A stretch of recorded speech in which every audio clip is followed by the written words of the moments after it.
have that. Right, thank you. You're right, it's not right. All right, so want to thank everybody for taking the time to come out and staying with us as we get a little bit later start. I'm excited about this talk because this is going to be different than any other one I've done before. So for those of you before, usually it's me talking the whole time, and tonight I want to do more of a workshop. And if you don't remember, the title of this talk is called Unique Gifts. And the premise behind it is, I believe we have gifts and talents, and we have unique gifts and talents. And you may or may not know the difference. And I think it's in the unique gifts and talents we move closer and closer to the authentic version of ourselves, the version of ourselves we're supposed to be, and the authentic life that we're supposed to live. So just to remind everybody, the whole premise of this Keep Pursuing series, the monthly talks, is to keep moving closer and closer to this idea that I think exists of this authentic life, the life you were created to live. And in that life, you were created with a purpose, and to fulfill that purpose, there are gifts and talents that only you have that can help you bring something to the world that you're supposed to. So that's what tonight's talk is to dive into what are unique gifts and talents, and hopefully by the end of the talk, or the follow-up thoughts that come in the coming days, you learn something new about yourself that may help you move closer to your authentic life. And as I always do to start, I always like to start with a spoken word poem. So for every one of these talks, I write a poem. And the poem is actually the outline to the talk. So usually in a presentation, there'd be an agenda. Here's what we're going to cover tonight. My agenda is a spoken word, which then I flip into a song, which the video will be out probably tomorrow. So I'm going to start off with Unique Gifts, a poem, and this will kind of cover where we're going to go tonight. So unique, being the only one of its kind, unlike anything else. You are unique, the only one of your kind, unlike anyone else. Your physical uniqueness is easy to see, but within you lies something deeper, a uniqueness of great importance. Your Creator designed you with gifts unlike any other, waiting to be discovered, shared, and woven into the greater tapestry of life. Some gifts you already know, talents you've honed, skills you've mastered. They matter, yes, but they don't set you apart. Someone else could fill that role, do that job, wear that title.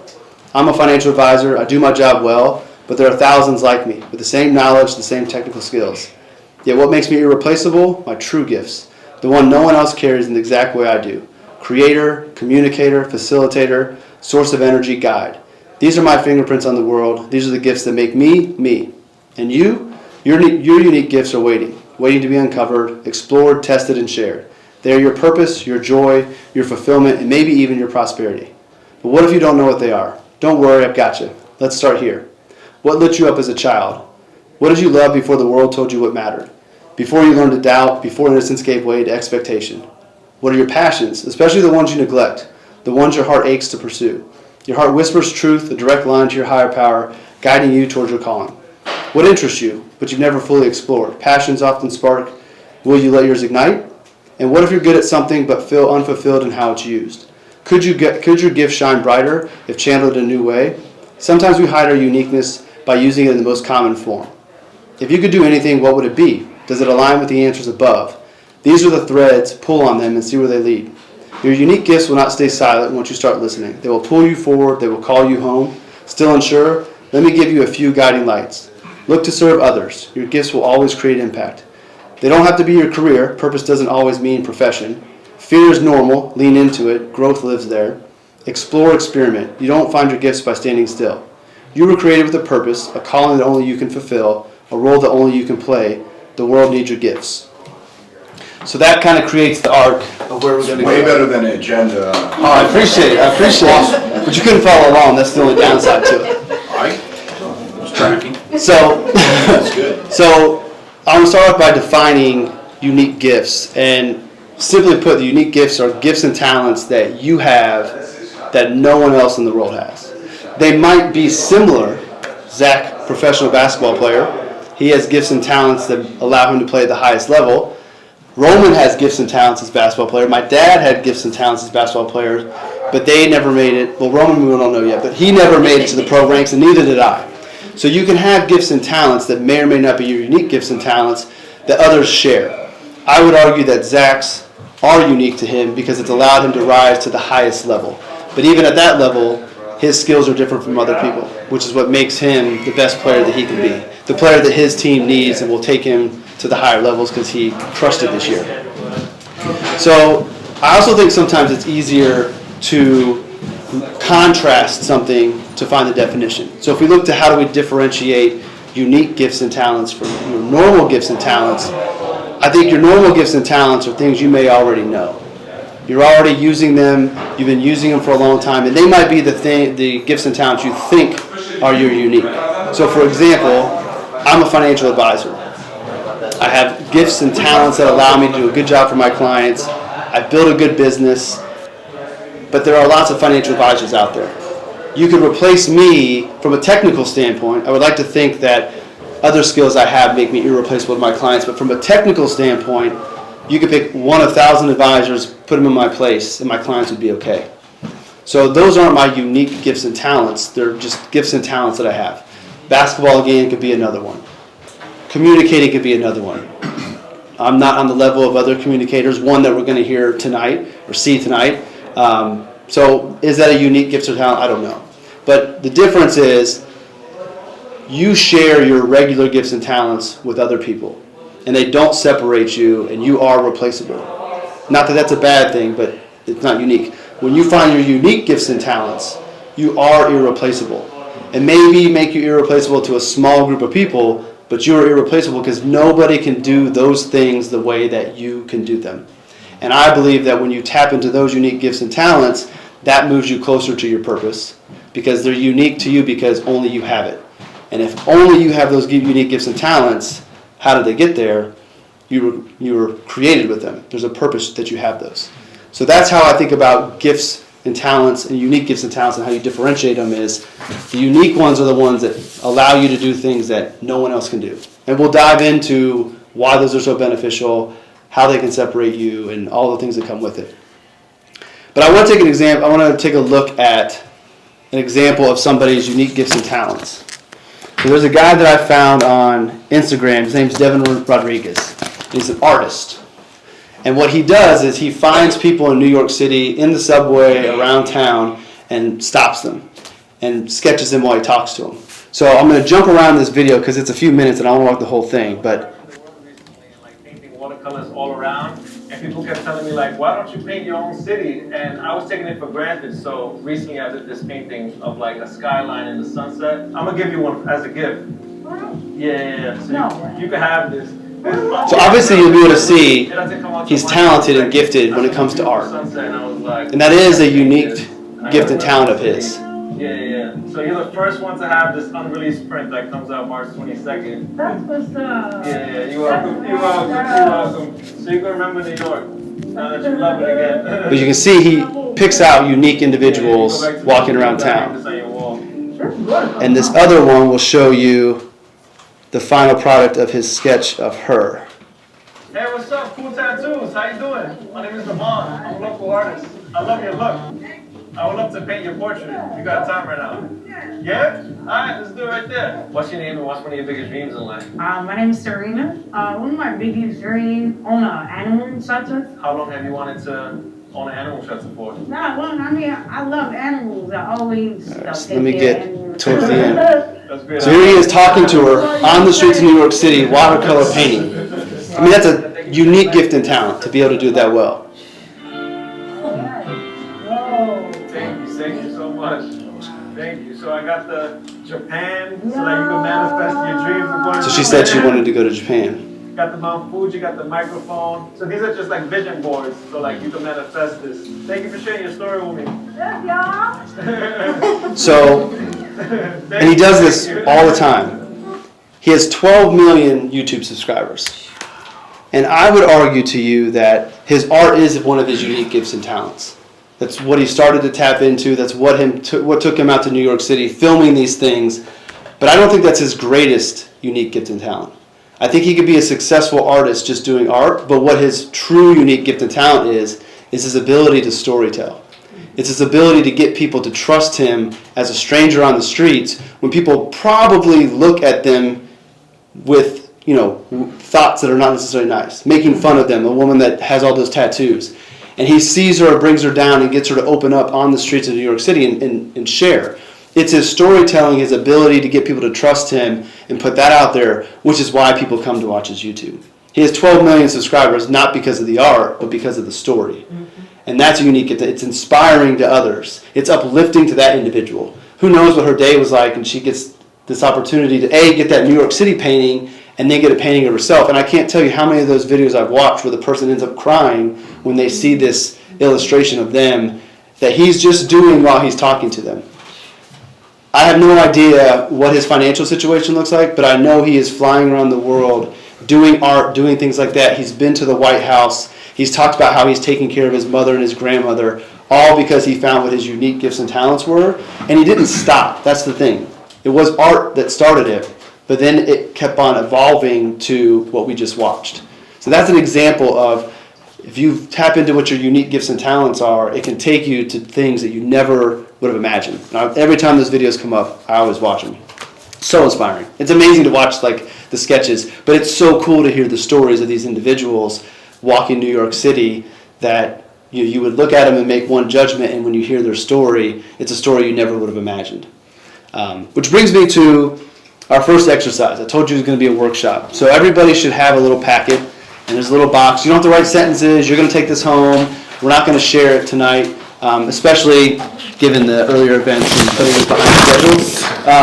But what I want to help you do is I want to help you at least begin to tap into or look for and find some of your unique gifts and talents. I think the easiest part to start at is, what are the gifts and talents that you know you have today, that you've already identified, the ones that you're using? Don't worry about if they're actually your unique ones, if you're second guessing what you would write down. Just what are the unique gifts or what are the gifts and talents that you are aware of today that you're currently using? And I'll give you a few minutes to write those down. And I'll play some music so it's not awkwardly quiet in here.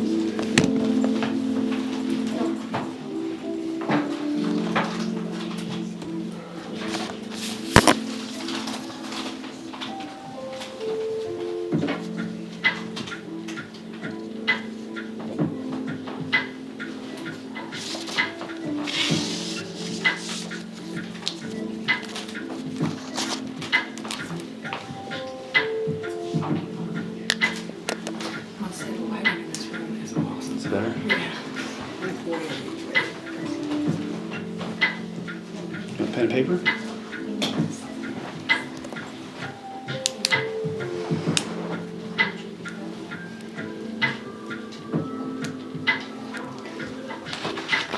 And as you kind of finish those up, jot down a few notes of when you think about those gifts and talents, how do you feel about them?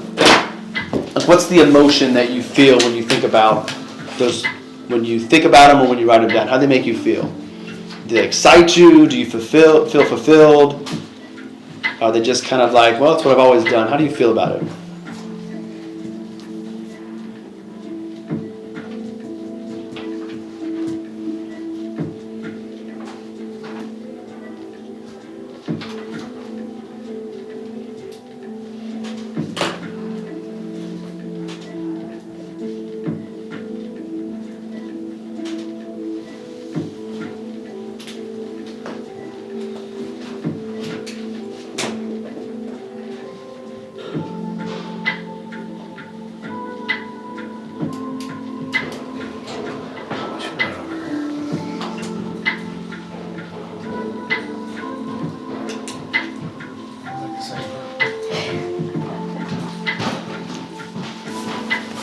All right, looks like we're getting close to everybody having some slides down. You can come back to it later. Again, we're not going to share them. If we had like a day-long workshop, we would share them and we'd help each other out and talk through it. But I just want you to start thinking. Again, I think it's easier to start with what you know, and then we can work from there. So we know these gifts and talents. Maybe some of the ones you wrote down are your unique or are close to it. But like, why is it important to tap into these unique gifts and talents? And I think first and foremost, it goes back to the purpose of the series, which is to find and live your authentic life. And I alluded to it earlier, but if we believe we were created by some higher power, choose your higher power of choice, they created you with a purpose and they bestowed into you certain gifts and talents. And to fulfill your purpose, finding those will kind of help you move into the person that you're supposed to be. And in my role as a financial advisor, I meet with people, different phases of life, different life stories. But what I've noticed is there's a lot of discontentment in people's lives. And I think that discontentment comes from living a life that's not true and authentic to them. And maybe they know that or maybe they don't know it. So if we can find these gifts that we have that we're supposed to use, I think those are the roadmap towards finding contentment, finding purpose, finding fulfillment. So first and foremost, I think these unique gifts and talents are a gateway towards finding our purpose in life. Using these gifts because we're supposed to. And when you do the things you're supposed to do, the universe kind of aligns and things fall into place and you end up like Devon, taking care of your family, doing what you love, inspiring people. I'm sure he works really hard, but I don't feel like it seems like a lot of work for him because he's doing what he loves. So you get a greater sense of purpose because you're doing what you're supposed to be doing. It could lead to financial stability. So if you think about if you have these unique gifts and talents that allow you to do something that no one else can do that you can, supply and demand potentially could say that you can increase your financial stability if that's a part of what you want. I make no promises that unique gifts and talents will make you a multimillionaire because that may not be what you're supposed to be. It may not be what you want. But if no one can do what Ryan can do as well as Ryan can do, then that makes him a higher value and he can set his price. So these unique gifts and talents, I think, are a way for you to improve your financial situation if that is needed and that is what you're working towards. If you think about trying to be the Kobe Bryant of whatever it is you do, you set your number. So I think that it can help. And again, going back to being an advisor, a lot of times the shortfalls in a financial plan are not necessarily try to save more money out of your budget, try to cut costs. You can only do so much, you can only make so much progress towards your financial goals by cutting costs. The real way that you do it is to increase your income, increase the money coming in. And how can you do that? Well, do something that no one else can do and find your audience, and then therefore you can set your price. And then ultimately just this altruistic view, I think that we are a part of a bigger puzzle. We all have a piece to fit into this big puzzle. And if we're bringing our unique gifts and talents to the world, we're complementing other people. And I have this belief that it would be impossible to find out, but if we all lived our authentic life, then we'd have a sense of harmony because everybody would be doing what they're supposed to, what they love, what they're good at, and there would not be this comparing, there would not be arguing, we'd all have a sense of purpose, knowing that we are who we're supposed to be, and it would just make, it would almost be like a utopian society. Obviously there's reasons that will never happen, but if we can move closer and closer towards that, then the world becomes a little bit better place. And again, these unique gifts and talents, I think, help us get to the point where we find that confidence in ourselves, we find our purpose, we bring what we're supposed to complement everybody else, and things fall into place. So I want to go to our second exercise. And I've written about this lately, but thinking about Silas, I think he is closer to his true, authentic self than any of us in this room.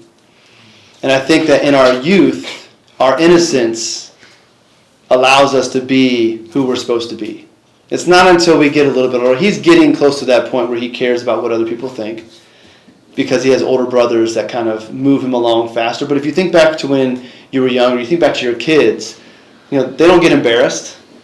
They just do whatever they want to. They are themselves. And it's not until we get into school and into society where we start to kind of lose that. So I think that in our innocence, we are closer to our authentic self than ever.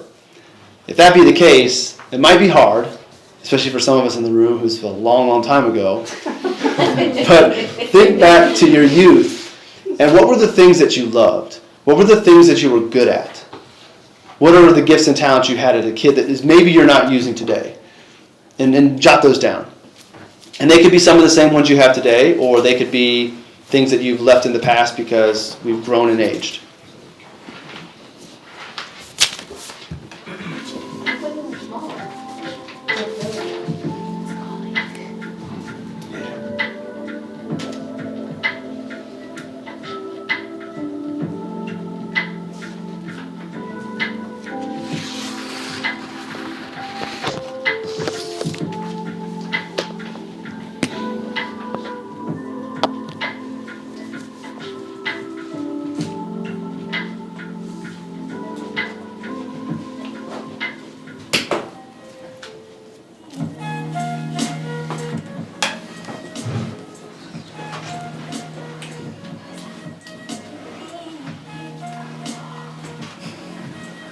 And again, as you kind of wrap up writing these down, just jot down again some of the emotions or the feelings that you feel when you think about these things. Does it take you back to your youth for a moment? And then if any of these are gifts and talents you no longer use, can you remember when they started to fade and when you stopped using them?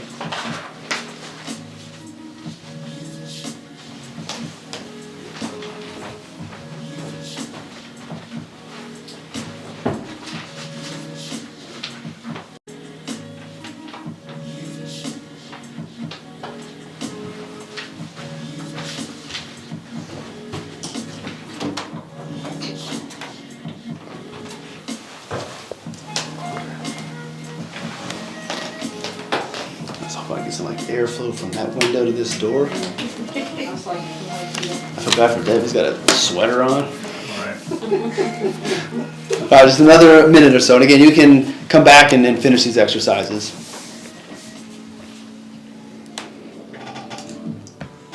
All right, I will ask for a little participation. Yeah. Are there any gifts and talents that you wrote down that you used to use that you don't do now that made you kind of feel a little sad that you didn't still use it? What you got? I would say exploring. Like when I was little, we spent so much time outside, like in the woods, in the creek, and all that outdoor nature stuff. And I just don't do that. I don't use that. Why do you do that anymore if you like it? What did you say? Why do you do it? I like it. Because I have a job and kids to take care of. But it was nostalgic, thinking of that and the things that we did when we were little, just so much exploring that really, I don't see as many kids doing that. We were just running free, you know. When I was a kid, money never mattered. We were always just grateful for what we had, which was number one, family. But as you become an adult and you have a family, you do have to support it. Right. And so money does matter. So that was a big change that obviously has happened. Yeah, you don't think of money when you're little. No, you don't. no. I always tell him, and even my kids, I grew up very humbly. Yeah. We had a 3-bedroom house, 7 people living in it, but we didn't know that wasn't okay. You know what I mean? We just lived fine. And I try to tell my kids, you don't know how good you have it. Oh, we say it all the time. All the time. But it's true, yeah. Once you are aware of it, it does change things. Yeah, Mom and Dad always said to me, I was like, Mom, Dad, are we rich? Yes. I mean, you sure? We're rich in love. I'm like, oh, okay. I got $20 for the movies. I don't know about that. Well, that brings up another conversation for the day, but the definition or the difference between rich and wealthy. And you can define them however you are, but I've always defined rich is money in the bank and dollars. And wealthy is the love, it's the family, it's the experiences. And happiness. Yeah, and there's a lot of rich people who are unhappy. And there are a lot of people who don't have a lot of dollars that are wealthy. And I think that wealth is where you want to be because that's what ends up really mattering. 100%. Yeah. So I want to give another example of unique gifts and talents leading to really cool things. Now, Devon has 12 million YouTube subscribers is not an insignificant following, but at the same point he's not well known outside of social media. There's a woman by the name of Mel Robbins. So I mentioned speakers and having bigger stages. Mel Robbins goes around and sells out auditoriums and stadiums giving these talks. So Mel Robbins is a podcast host. She's an author. She's a New York Times best-selling book right now called Let Them. But she wasn't always doing that. And I don't know if you know her backstory, but before she became famous podcasting, speaking, inspiring people, which is, I think it's interesting that a lot of these people who tap into their unique gifts and talents, it ends up being part of their unique gift and talent is the ability to inspire others. But before that, her and her husband owned a pizza shop, and it did not go well, and they ended up filing bankruptcy because it failed. And out of that failed business, she came up with the 5-second rule, which was kind of her first thing that she began to share, and that's what really kind of made her become the personality that she is. And the 5-second rule rolled into the podcast and into the book and into the speaking. And the point of sharing her story is you look at her today, and I don't know how happy she is and how wealthy she is, but she has a lot of success. It appears to be that she loves what she's doing if you've ever watched her podcast or watched her social media, and she's impacting a lot of people's lives. And she is using her unique gifts and talents of communicating, storytelling, the interviewing, the writing, all these things to help people and inspire them to kind of live better lives. And I don't know the backstory to her and her husband's business, but I don't think that her unique gifts and talents in life were running a restaurant. And I think that you can see that by the difference of the two paths. The restaurant failed. Not saying they did a bad job, but it wasn't meant to be and it failed. And this other path flourished and, financially, totally different situation. So you look at going down one path that obviously there's a reason they did it. They probably enjoyed it for a little while. Maybe after a while running a restaurant they didn't, and it didn't work out. And from that failure, I would imagine, and this is me putting words into the story, imagine that she followed something that she felt called to do. And it was share this message of the 5-second rule and just keep on going, and then it grew into this. I want to do one little detour off of this part of the conversation, though. Going back to the restaurant and it not working. I think that the universe and God give us signs along the way to try to help us make our way to our authentic self, make our way to our unique gifts and talents.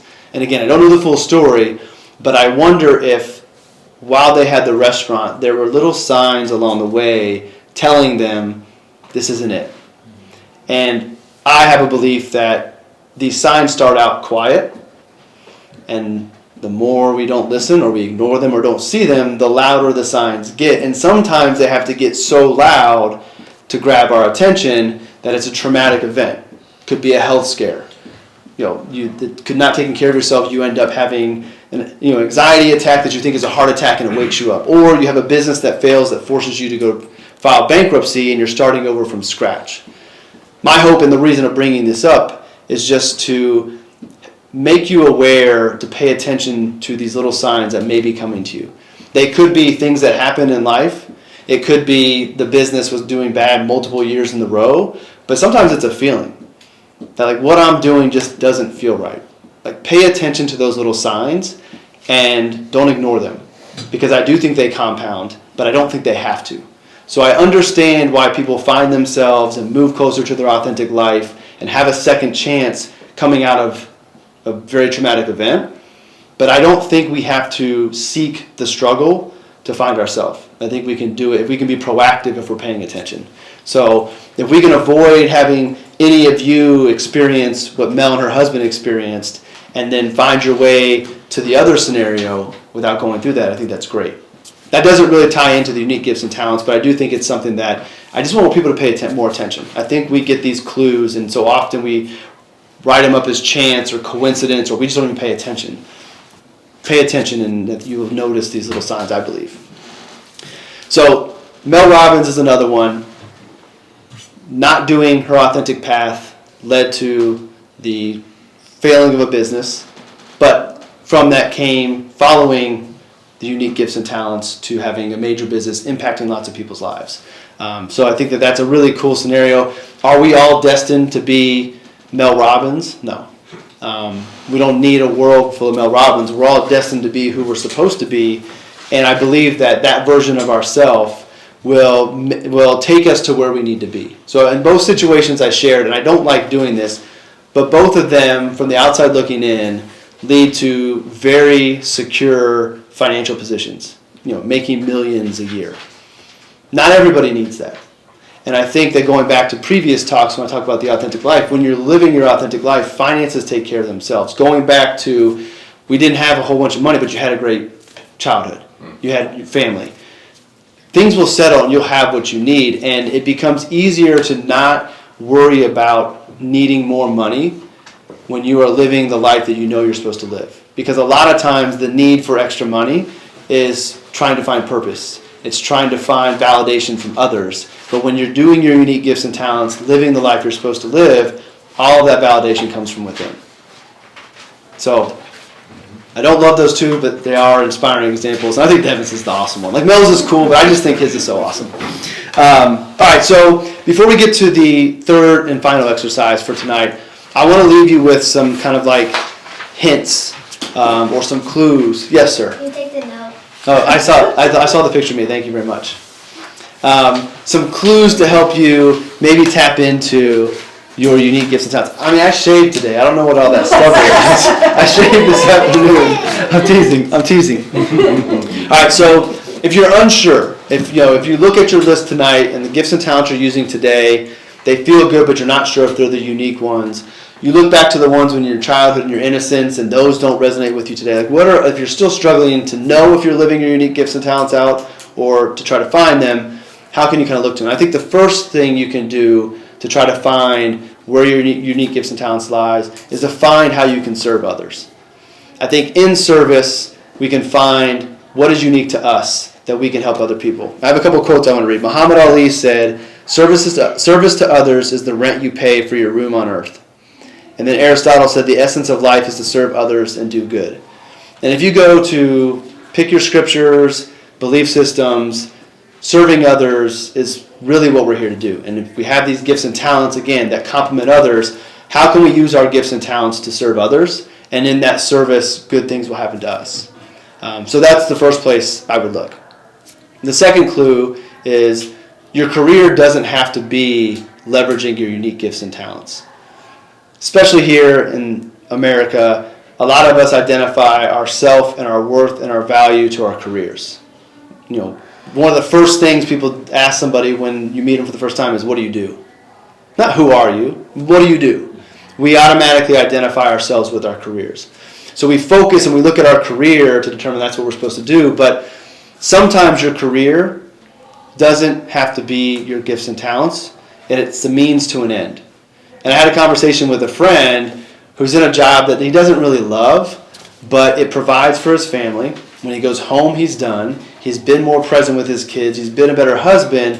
And for right now, it's providing him a great life, the finances they need, but it's not what he loves. And I told him, I said, that's okay. Like, I would love for everybody's career to be the thing that they love, to be their passion, and leverage their unique gifts and talents. But there are periods of time, or maybe for your whole career, the career is the means to the end to allow you in your free time to leverage your unique gifts and talents. Maybe your unique gifts and talents lie with serving others in a volunteer status. Like who you like to serve and who you're best to serve, there's no money in it. But you have a very high-paying job that has a flexible schedule that allows you to dedicate 15, 20 hours a week doing this good work. That's great. So, yes, I would love for your purpose to be found in your career, but it doesn't have to be. And I think sometimes people lose sight of this can just be a means to an end, and that's okay as well. The third one, I talked to Roman about this not too long ago. Fear is normal. We don't like change. And you might determine or discover a gift and talent that makes you a little nervous. Like, I really want to do this. I feel called to do it, but I'm scared. Whether it's change or maybe I'm going to fail. Fear is normal, and I think fear is a great guide. I think if you find something you're afraid to do, you should pursue it. Because in that fear is going to be growth. It may not be the thing you end up doing forever, but there will be a lesson to be learned in that fear that will help you as you continue to go. And fear is normal, and so is doubt and imposter syndrome.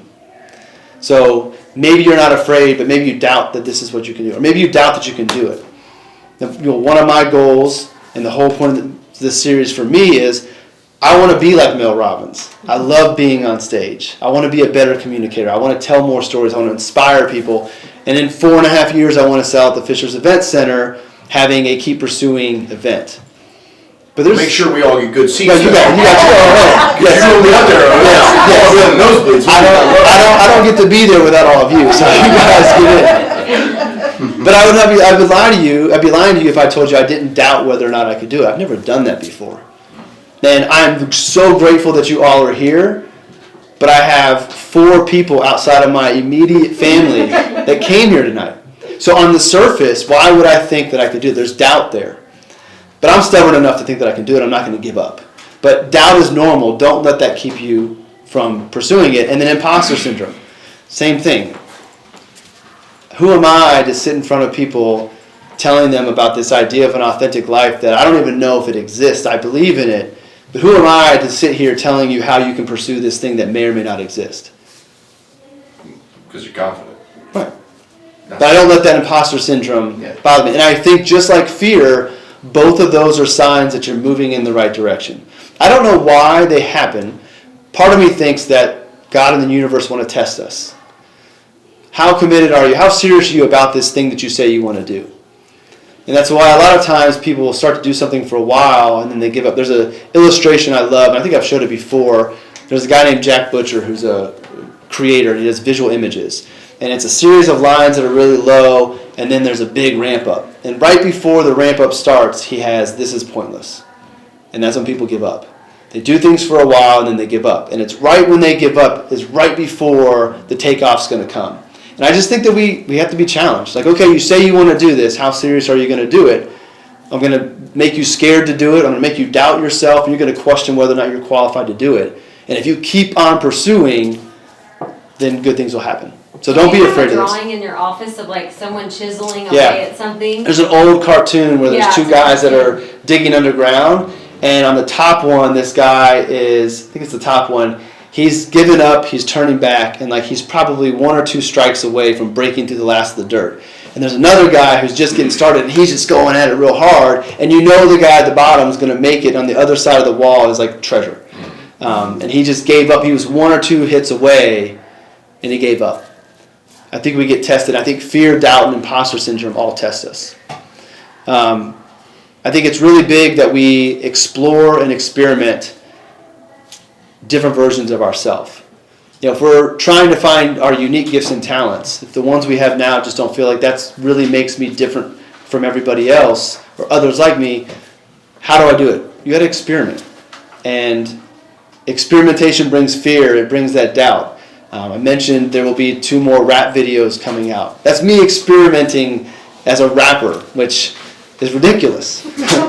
I don't think that it's going to lead me to becoming cool with J. Cole and Kendrick and going on tour, but it's something that I am drawn to do, I feel called to do, and I'm going to experiment with it.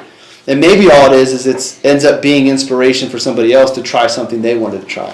But I'm having fun, and I'm growing, and I'm learning, and I'll probably take something from that experience as my 12-song hip-hop days that'll help me in the future. But if we're going to evolve, we have to explore, we have to experiment and not be afraid, because you're going to learn something new about yourself. And in that exploration, you may find the unique gift and talent that takes you to the next level. So maybe it's not my rap writing, but maybe it is my performance of it that I can turn into something else. You just never know. So explore and experiment. And to me, that's a lot of fun. And then as you're going along, trust your feelings. Your intuition, your gut, how you feel about things is never wrong. So as you try these new things and explore these new skills that you've always wanted to try, how does it feel? And let that feeling be your guide. Don't let the doubt, don't let the fear, don't let the comments from others steer you. Your internal guide will tell you where you need to go. And again, I mentioned before, your unique gifts and talents can have financial impact if you need it to. And there's a concept I just want to put in front of you called Ikigai. Has anybody heard of Ikigai before? What is it? Ikigai? Mm-hmm. So it is a Japanese philosophy that basically is an intersection. Actually, you know what? I got my computer. Let me show it up to you. It's the intersection of circles. And I have been informed by somebody I know in the profession that the American Ikigai is actually not fully correct. Let me get this pop-up out of the way. So in the middle, we see Ikigai, which is the intersection of what you love, what you're good at, what you can get paid for, what the world needs. I've been told that the true Ikigai does not actually include what you can be paid for, but that's been added by the Americans. But I don't think there's anything wrong with that. And that ties into, if you think about what you love, what you're good at, what the world needs, and what you can be paid for, your unique gifts and talents are going to move you in that direction. So if we could all find that thing, Ikigai is very representative of what I'm talking about tonight. And this has some extra circles. Usually it's just the 4, but the passion, mission, someone else added all those. But I think it's a great concept just to keep in mind. You know, if you don't know what your unique gifts and talents are, or you're not sure you found them, what do you love to do? Start there. And then, are you good at it? And then move to, does the world need it? And then end with the paid. Can you get paid for it? I always think when you're figuring these things out, money should be the last thing that you worry about. Because I think if you focus on the money part first, it can get in the way and it can blind us to what was really true. But if you can find what you love and you're good at and the world needs it, then I think there's nothing wrong with figuring out how can I get paid to do it. Because people will want to pay you for this thing that you can do that no one else can do. And then the final reminder is, I just want to remind you as you go through this process of trying to find these unique gifts and talents that I believe you were created with a purpose. And a part of that purpose are gifts and talents that no one else has. And part of our job of being here is to find those and use those and bring them to the world. Why else were they given to you? They were given to you to use. So just that reminder that there is something that you're supposed to be doing. Maybe you're doing it, maybe you're not. But there is something. And to me, that's exciting to try to figure that out. So just the reminder of like, why are you here tonight? Why do I do these talks? It's to get closer and closer to that version of ourselves that we're supposed to be. And for tonight's purpose, these unique gifts and talents, I think, are a great way to get there. All right, so let's do our final exercise. And I have there's actually two left. The fourth one is your take-home homework. But so for your final exercise, this is where we're going to try to go to discovery. And just thinking about what's calling you. What are things that you're interested in that you don't have time for? Things you've always wanted to do that you never did. They don't even necessarily have to be gifts and skills. Just they could be anything you've always wanted to do. So I go back to, I can only use myself as an example because that's my story. But writing the poems, doing the videos, doing these talks. These are all things that I always wanted to do, and I just started to do it. I don't know where they're going to lead me. I don't know what the full purpose is, but it's something I always wanted to do. And in them, I might find my unique gifts and talents.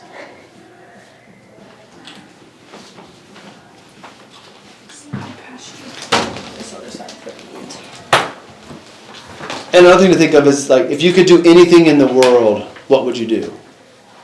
And don't put any limitations to it, because you never know what's possible. But they should be realistic. No.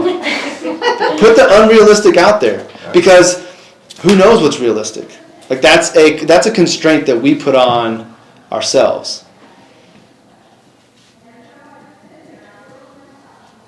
Are there exercises to like help pull these things out? You know what I mean? Like, what if you don't know what you're called to do or what you feel called to do, or I don't know. I agree. Like Yep. just sitting here and thinking about it, but are there other ways? Like I know you meditate and like what are other ways to help? All those things will work. I mean, that works for me, but honestly, speaking from my experience, I get something that you think about that gets you excited. So, like, what are the things that you're interested in, that you're excited? And if you could go do it, again, no limitation, don't be reasonable. If you could do anything, what would you want to go do? Like, again, I hate always using myself as an example, not that I'm doing things right, but I've loved hip-hop my whole life. If I could be anything else in the world, take away playing in the NBA, I would be a hip-hop producer. And I've said that for years. But you've always known that about yourself. Well, yeah, You never did it. but for years I never did anything about it. But last year, found out that a friend of mine's brother is a producer who works with big-time rappers. I hired him for a couple sessions, and I have made 21 beats. Now, they may or may not be good, but I have experienced the hip-hop producer version of myself. So it's just the things that you're interested in. Like, what are the things you're interested in? And don't downplay whether or not they're, be unrealistic, but also don't diminish what it is. If it's something that you think is simple, that's fine. There's no limitation to it. And I don't expect you, if you've never thought about it before, I don't expect you to think of it on spot tonight. But just take notes. Like, Well, I know we've talked about this. Like, I feel like you very easily know these things, and for me, I'm like, I don't even. But that's because I have been doing it for a while. It becomes easier. Yeah. And let's face it, you don't like change, and I do. So being resistant to change is going to keep you from being able to dream about what, like, this is something I want to do. You might get, I don't know for sure your brain works this way, but I think you might for a second get an idea of, like, that might be something I want to do. But then you're immediately going to tell yourself why you can't do it, why you shouldn't do it. No one's going to want it. You don't have the time. What do I know about it? You're going to have all these things that creep in that keep you from doing it. Like, don't let those things do it. But you're also an Enneagram 7 and I'm a 6. Right. So our brains are very different. Right. No, I know. But but I think, so the first step would be being aware of when you have that idea that excites you. Yeah. And then when those negative thoughts come in and stopping them. And just jotting down. Yeah. You know, I saw this Instagram video of whatever it might be this woman was doing. That seemed interesting. And just create a list of things that are interesting to you, step one. Mm-hmm. And then take some time and go back to, okay, these things still excite me. How can I go do a little bit? How can I experience it? Let's just say photography was one of them. All right, once a month, take an hour on a Saturday, grab your camera, and just go take photos. And see if you like it, and see what happens. So I think part of it is if part of the reason it's hard for you to do is you tell yourself that can't be done or you can't do it, is to recognize that you're saying it when you say it, and then don't say it. And maybe it's just write the idea down and come back to it later on when you can move away from those emotions. Yeah. And I also think part of it too is, as Americans, I think we are so disciplined to make everything, like this exercise tonight, and Ange, I'm with you too, it's like, what am I, who am I, what have I done? Yeah. But I think that's so much driven by the fact that here in this country, we're driven to be academic about everything. Why do we have to think so much about it? Yeah. When the reality of it is that in answering the question, it's just a moment of stopping and saying, what is my passion? What defines me? So I think you're right. It's easy for us to look at one another and say, well, I can define you maybe a little better than you can. Mm-hmm. But that's only because that's how I see you. That's not necessarily who you are. Yeah. So I think the answer to the question is just to understand your passion. What is it? So when I look at, again, just illustrate what I just said. When I look at you, I say, well, Anne's passion is she created Roman and Leo. And it wasn't the fact that you wanted to be an entrepreneur and provide clothing for young boys because it didn't exist. Mm-hmm. Your passion was to have a business that helped mothers with boys. Mm-hmm. I would back it up. So that's a perfect example. The passion was dressing Roman and Leo in cool clothes that didn't look like everybody else. That was the passion. And you kept on doing that. And then the next thing was you noticed people were asking, well, where'd you get those clothes? And can I buy those? Like, you noticed that people wanted those clothes as well. And then came the idea. Then the idea came, well, if other people want it, then maybe I can figure out how to bring it, how do I can buy it wholesale, how can I make a business out of it and bring this to people who want it. But the passion was, again, you could have talked yourself out of dressing the boys cool. The passion was the fashion aspect of it. And thankfully you didn't downplay that is of any importance. I don't think that... I mean, I did, but I had a coach right. who was telling me, you should start this business. But so in a situation like that, I think that if we really tap into something we're passionate about, it's not... If you have a passion for something, this ties into the alignment of spirit, mind, and body and how passions work. If you have a passion for something, that is a very strong indication that you're supposed to be somewhere around that. And I don't think it's our job as a human to validate or disvalidate that passion. Like, because you didn't seek to have it. You just had it. Why? Like, don't say that no one else is going to want this because you don't know that. There is a reason that you are interested in this and that it's moving in this direction. It's not by chance. It's not coincidence. This is for a purpose. Don't try to categorize it or downplay it. Just let it be what it's supposed to be. And the more you do that, the easier it becomes. And then, Because for me, it's like, I chuckle, but going through this exercise is something that I do my whole life, as Justin and Denise and you know this as well. But I chuckle because it's like, my grandmother, like most Italian grandmothers, want their grandsons to be priests. Not that I would ever be a priest, but one thing, when I think about that and why I chuckle, is that what my grandmother, I think, saw in me was that uniqueness that I had to have a very strong, active listening ability about myself. That I listen very well. And through that I have a real strong sense of understanding what's needed. And then that builds into problem solving and so forth and so on. And so when I think about it, it's not that I really thought about it that way in my entire life, but when I look back over my life and where I'm at now and what's going on, that's exactly what happened. So this exercise says to me, my real unique skills and talents and gifts was that active listening, sensibility, problem solving, communicating, public speaking, all that stuff. And that's why I say Chuck was, because that's exactly, I think, what my grandmother saw in me. But then also I had the drive, some athletic ability, not as much as my son and grandsons have, but enough that I worked hard and got to a good level. But when I think about that, I also played ball when a point guard was a point guard. When you were a point guard, you executed the strategy and you made everybody better, and that's how my career went as a true point guard. And what differentiated me from anybody else was because I worked hard at it, but was my dribbling and ball handling and passing ability. There was no one that could stop me. I mean, I broke presses on my own because I was a strong dribbler. And conveniently, there's no video from back then. We've talked about this before. I'm believing it. Keep going. I do have some tape. I'm but kidding. Machines don't work. To be smart.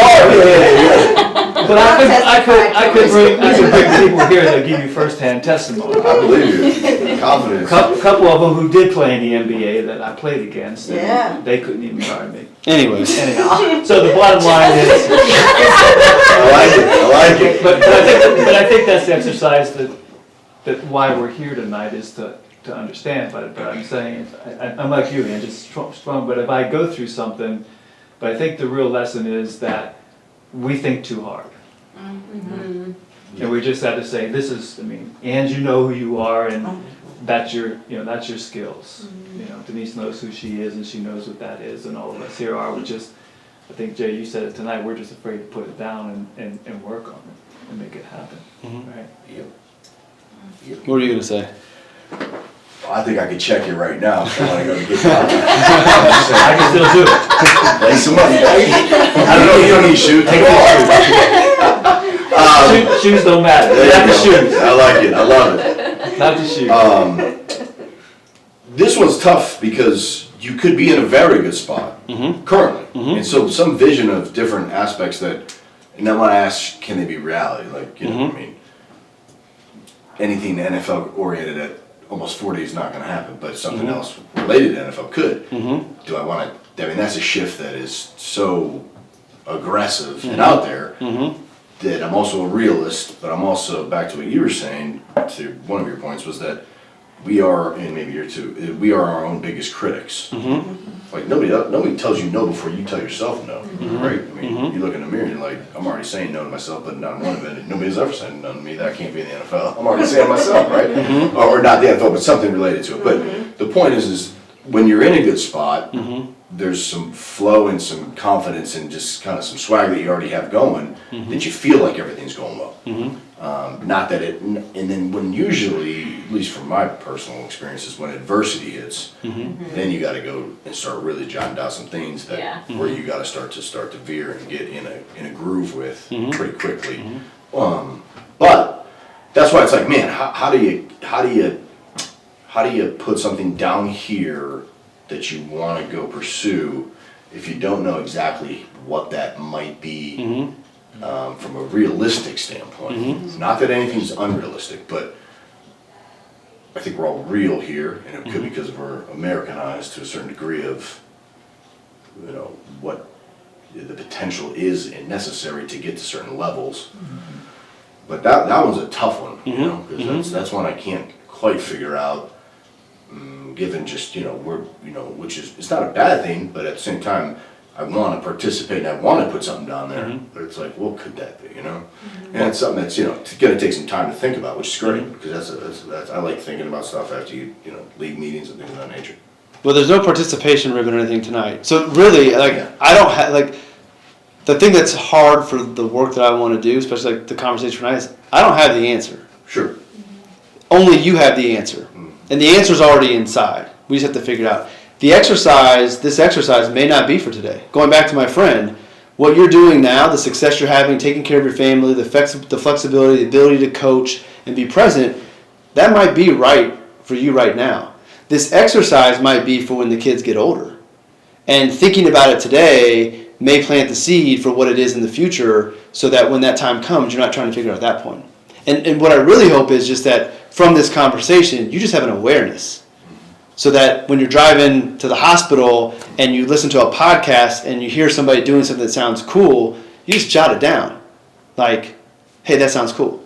Like, there's a guy that I've mentioned in past talks, his name's Hakim Tafari. I heard him on Rich Roll's podcast twice. Super cool dude, does all these different things, like he DJs. I said, that sounds like fun. And like, so I want to do that in the future. Just jot it down. And it starts off with just a little bit of an interest. Like, I don't think it starts off as the passion. It starts off as an interest. It gets your attention, you want to experience it, and then you start to experience it, and then you see if you're supposed to keep on going forward. So I don't expect anybody to have all the answers tonight.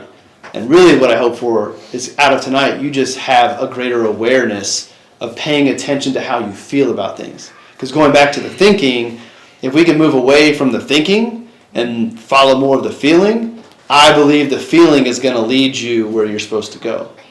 And sometimes it's going to lead you down a path that ends up being a dead end, and you'll be like, why did I go? Like, why? And there was something on that path that you pursued, that you learned, that helps you in the next one. And you couldn't get to there without going there first to learn whatever it was on that path, if that makes sense. So I don't think it's bad. My only challenge to you would throw realism out. Because going back to the NFL, like you mentioned, there's multiple ways to be affiliated with the NFL. So you have an interest in, like, you love football, you played in college, like you have a passion for football. And yeah, it'd be awesome to play in the NFL, but to your point, that's probably not realistic. But don't take NFL off the table, because there's tons of roles within the NFL that could get you that experience. And so the passion of football was the purpose of it was to pull you to this opportunity in the NFL you never knew existed. But if you think, I've got to play in it or that's it, and you throw it out, then you miss the opportunity to doing that. And again, NFL is probably not right for you now, given the fact that you're a good dad and husband and you want to be present. But in the future, when the kids are older, maybe it is. And there's things that you might do because you're following this interest of football that give you experience and connections and whatever else may come along, so that when the time comes you can actually do it, then you can do it. And that's something that I just recently realized. I had a post I wrote about the overnight success that took 10 years to build, which is not a saying I came up with. But Rich Roll I've mentioned, Mel Robbins, like I would love to do that type of work around the authentic life. And I truly believe that I will one day. And for a long time, I wanted my podcast to get picked up. I wanted to have more growth, have bigger audiences, so I could go do that. But what I realized was that if those opportunities to travel the world to speak and have podcasts in different cities, if those happened today, I couldn't do it. Because I'm not missing the games. I'm not missing hanging out with the boys. But in 10 years, two of them are in college, one of them is a senior in high school. Now I have the ability to do it. So now I approach the next 9 years as I'm just going to do the things I love along the topic that I love, keep on compounding, and when the time is right, I'll have everything I need and I can go do that. So again, going back, the NFL may not be right now, but it could be in the future. Yeah, I like what you said about go with your feeling, not what you're thinking, which is that takes to me personally, that takes a lot of practice. You know, Romans and 1 at the end of that game, that was a feel that he had. He didn't think about that stuff. He was just went and hit it. Like, you got to get to that point in the game of life where you're rolling with the feeling and not thinking as much, which is challenging. And I'll refer you back to the last talk. So in that, one way I think that you can find the ability to feel more and think less is I talk about aligning your spirit, mind, body. And so like having your connection to the higher power, however you do that. And then the mind is just kind of like controlling it, not letting other people control it, tilting toward optimism. But like the spirit will guide the mind, and then your body has to take care of it. So like finding a routine, finding things that help you think less and feel more, and then doing those things. And I don't do those things I'm supposed to do every single day, but I know when I start to get out of alignment to get it back into it. Sometimes it's a feeling, sometimes it's an energy. Like I haven't done the best job of like working out the way I should, and I've got like a shoulder pain. And I know that shoulder pain is because I'm not doing what I'm supposed to do. So now it's got me reprioritizing and getting back into the routine so I get back into alignment. But it's hard. Like the thinking is what has kept us alive for thousands of years. Like I hear Russell, I think that's Russell in the leaves. Oh, I think that's aligned. Let me go. Like we have, like thinking has served us well, but we think too much. Overthink. Yeah, for sure. All right, so the homework assignment is going back to one of the first things I said at the clues. How can you serve others that you would enjoy? Like everything that you put down should be things that light you up, that lift your energy. How can you serve others? And when you're thinking about that, I would just think of how would you enjoy first? Like what would you enjoy doing? And it doesn't have to be volunteer work. Like for me, serving others is my work as a financial advisor, but it's pivoting into bridging life planning and financial planning and coaching. Like that's a service to other people. How can you serve others? And then what are the gifts and talents that you have, or ones maybe you think you may have that fall into that type of service? And so you can reverse engineer into maybe what are some things I should look closer at. So that's kind of the homework assignment for you to think on and reflect back on some of the other answers. But again, and kind of bringing this to a conclusion tonight, the hope for tonight is just to get you to think and be more aware and be more present to trying to listen to the feelings more than the brain, because the brain's designed to keep you safe, and this may lead you to lead change, and change is unknown and change is scary, so the brain's going to say no. I think you pay attention to what the brain's concerns are, but address them without emotion to see if they're real, and then just keep on moving forward.